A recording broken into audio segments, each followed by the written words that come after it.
Thank you, ladies and gentlemen, and I'm really honored to be here. I was really afraid when Waleed was just bashing the Islamophobic thing, because I gladly told my daughter today I'm going to meet a bunch of Islamophobic friends. So, well, sometimes I'm proud to be Islamophobic. So I'm really honored to be here today, and my work and my ministry is through stories, and I would like to bring you a couple stories. One from my homeland, Egypt, and it's the story of my mother. Briefly, my mother is born in a Muslim family and raised, with all the Muslim rules that she learned from her mother. And my mother had, she wasn't really your normal Muslim girl. She was very wild, very embarrassing, did whatever society and Islam said never to do. So one day, my mother decided to become a Christian, and that was a long story. But when my mother decided to become a Christian, my whole life shattered. Because of her decision, the government would decide to follow her. Our family would disown her. She would lose her business. She would be persecuted for the rest of her life.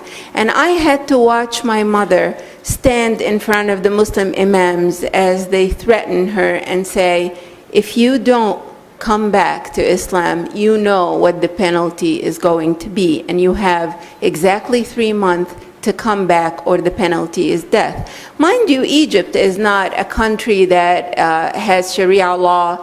It doesn't follow Sharia law, by the government or anything, but it is the street law that would apply right there. Shortly after, I found myself trying to save my mother from her decision of following Jesus that she's talking about all the time. And, I thought that Jesus is going to kill her. So I wanted to save my mother, and I took on the Bible and started reading the Bible, and I ended up having an encounter with Jesus. I understand that you guys might not be all religious people, but this is my story, and I'm sticking to it.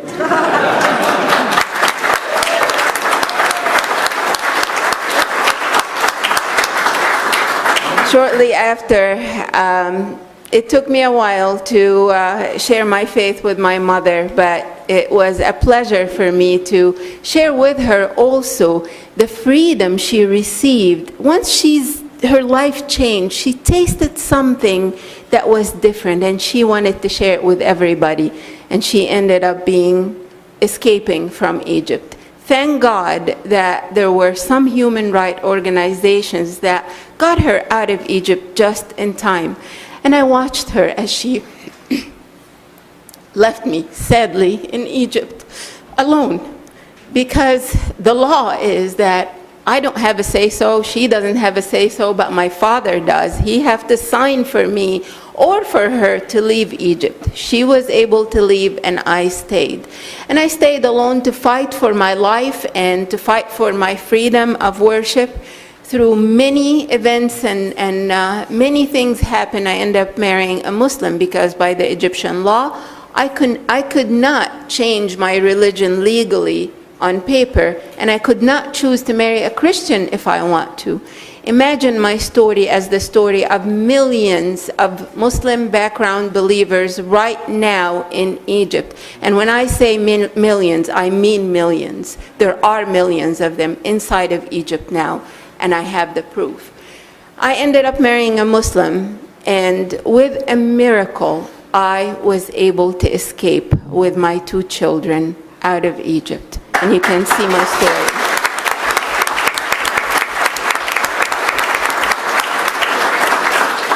Keep the time, because I don't have anything to keep. Go, girl. Okay.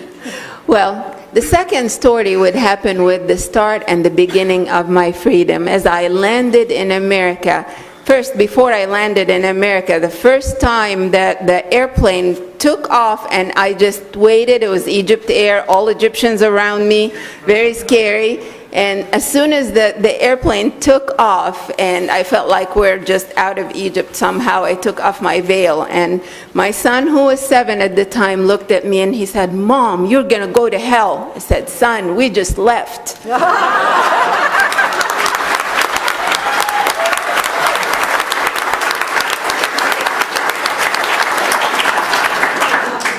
I landed in the United States of America, LAX, and I felt like, finally, I can breathe. There's air, there's freedom, I can worship, I can live, I can raise those kids freely. I looked at my daughter and I thought, you're never going to put that veil on your head. You're never going to be told what to do again. You are going to be raised free to make your own choices.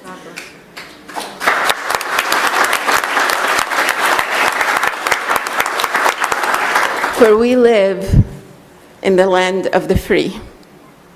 I remember going to school to watch my son Josh and my daughter, and they were singing, there's a land that I seek where the children are free.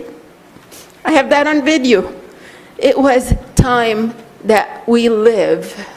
1 year, and I was chased by Muslim terrorists across America. And I lived for the next 10 years of my life in America in hiding. Under a false name, my kids are not able to go to school. I don't have a job, I don't have a name, I don't have a social security, I don't have anything. I will not do anything illegal. How am I supposed to live? How am I supposed to protect my kids? There were times where my kids are afraid because they know they had to be told the truth. If you were taken back to Egypt and if I die, someone is coming to get you. And we've set this up. There are organizations, believe it or not, in this country that are aware of these things and help women like me. And for the next 10 years, I hated the Muslims. I hated the Muslim community. I didn't want to hear anything about Islam or Muslims or anything like that. I just wanted to raise my kids until God opened my eyes that there are people that need freedom, that need to have the choice and need to be told the truth, and no one tells them the truth. Most of them are just like me. They didn't know the truth, don't have a way out. When you look at me today, remember that there are half of the Muslim community around the world, not only in America, are women like me. They do what they're told because they look at their kids and say, if I say something, you're going to be taken away from me. I'm going to lose you. I'm not going to have the right to stand and defend you. I might die, and many of them do. And this is where the change happened in my life. And I was presented with the ministry I'm doing today. Today, because I believe that the truth of the freedom that I thought, see, there's an important point for us to understand. You have to understand freedom to be able to live freedom. The freedom I thought I had by just coming to America is the freedom of the law, of the Constitution of America, which I appreciate and I believe and I follow and I commend and all. But if it wasn't until I understood the freedom that Christ gave me that I was able to act on the freedom that we have in America.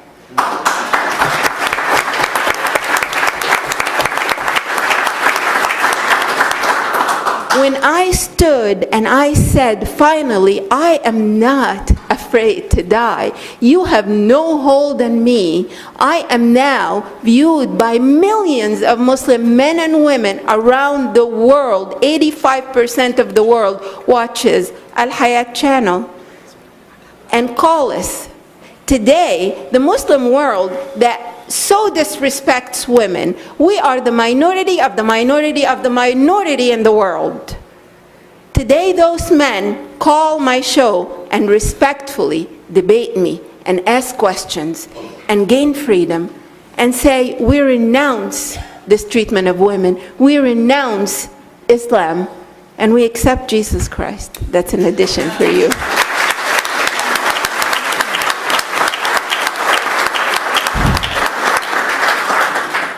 If you have an edge over the world.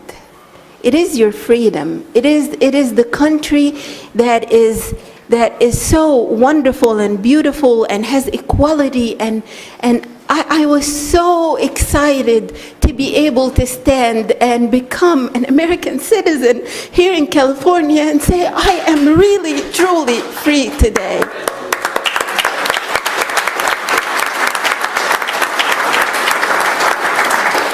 But with that, we need to understand our enemy. Our enemy is not the Muslims, it is the laws of Islam. Islam looks at people as groups. People don't matter to Allah. They don't matter to Allah. He can erase them and bring many others. That's what Quran teaches. That's why Muslims don't understand human rights. Pamela, this is why. They don't understand that they are, as individual, valuable in God's eyes. They don't understand that you, Americans, respect people because they are people. They need to learn. We need to teach them, but we also need to not allow them to change our laws. This is the law of the land. You respect this. And this is what the Bible teaches, and that's why I stand by it. Thank you.